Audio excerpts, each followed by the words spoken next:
औरत कितनी बेवकूफ़ होती है, वक्त मिले तो ज़रूर देख लेना। वह सुबह उठी और प्रार्थना करके रसोई में आ गई।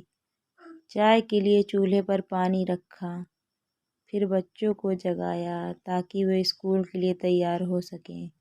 रसोई में जाकर चाय बनाई और अपने सास ससुर को दे दी। फिर उसने अपने बच्चों के लिए नाश्ता बनाना शुरू किया।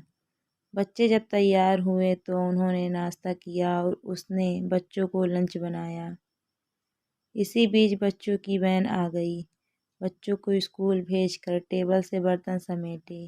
इसी बीच पति ऑफिस के लिए तैयार होने गए तो उनकी ज़रूरी चीज़ें निकाल कर दे दी। जल्दी से किचन में आई और पति के लिए नाश्ता बनाने लगी। एक पराठा और अंडा भी बना ही था कि नन्ही ननद रसोई में आई। यह कहकर नाश्ता ले गई कि मुझे कॉलेज जाने में देर हो रही है। उसी समय देवर भी यूनिवर्सिटी जाने को तैयार हो गया। जल्दी से पति और देवर के लिए नाश्ता बनाया और मेज पर रख दिया। 9 बजे पति ऑफिस गया तो उसने आकर टेबल से बर्तन उठाकर सास और ससुर के लिए नाश्ता बनाया। जब तक सास ससुर ने नाश्ता किया तब तक वह रसोई साफ कर बर्तन धो चुकी थी। सास ससुर के नाश्ते के बर्तन समेट ही रही थी कि तभी सफाई वाली मासी आ गई तो उनके साथ मिलकर घर की साफ सफाई की। मासी को विदा किया तो 11 बज चुके थे। तभी घंटी बजी और उसकी विवाहित ननद अपने 2 बच्चों के साथ आ गई। मेहमानों के लिए जल्दी जल्दी चाय और उसके साथ कुछ नाश्ता बनाया। उस समय 12 बज रहे थे। वह जल्दी से रसोई में खाना बनाने गई तो सास की आवाज़ आई, आज अपनी ननद के लिए कुछ अच्छा बनाना। उसने नंद के लिए स्वादिष्ट खाना बनाया और जल्दी जल्दी रोटी बनाने लगी क्योंकि 1 बजे थे और उसके बच्चे आने वाले थे।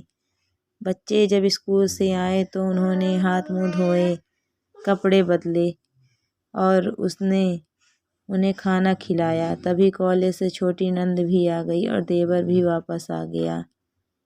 उसने सबके लिए जल्दी जल्दी रोटी बनाई और सबको परोस कर खिलाया। जब सब खाकर उठे तो 3 बज चुके थे और उसे अचानक भूख लगी। उसने मेज पर हॉट पॉट में देखा और एक भी रोटी नहीं बची थी। वह सब बर्तन समेट कर रसोई में जा रही थी कि उतने में उसका पति घर में दाखिल हुआ। उसे देखकर पति ने कहा, मुझे बहुत भूख लगी है, जल्दी से खाना निकालो। वह झट से रसोई में गई और अपने पति के लिए रोटियां और कुछ सब्जी बनाने लगी। जब उसने अपने पति के लिए खाना बनाया तब 4 बज चुके थे। उसके पति ने उससे कहा, आओ तुम भी खा लो। उसने आश्चर्यचकित से पत्नी की ओर देखा क्योंकि उसने सुबह से कुछ नहीं खाया था। वह अपने पति के साथ खाना खाने बैठ गई। जब उसने अपने मुंह में रोटी का टुकड़ा रखा तो उसकी आंख से एक आंसू निकल गया। उसके पति ने पूछा, तुम रो रही हो क्यों? उसने सोचा, मैं इनसे क्या कहूँ? ये क्या जानते हैं कि ससुराल में इतनी मेहनत के बाद मुझे यह रोटी मिलती है जिसे लोग मुफ्त की रोटी कहते हैं। उसने अपने पति को उत्तर दिया, कुछ नहीं। उसके पति ने कहा, स्त्री कितनी बेवकूफ़ होती है, किसी कारण के बिना भी रोने लगती है।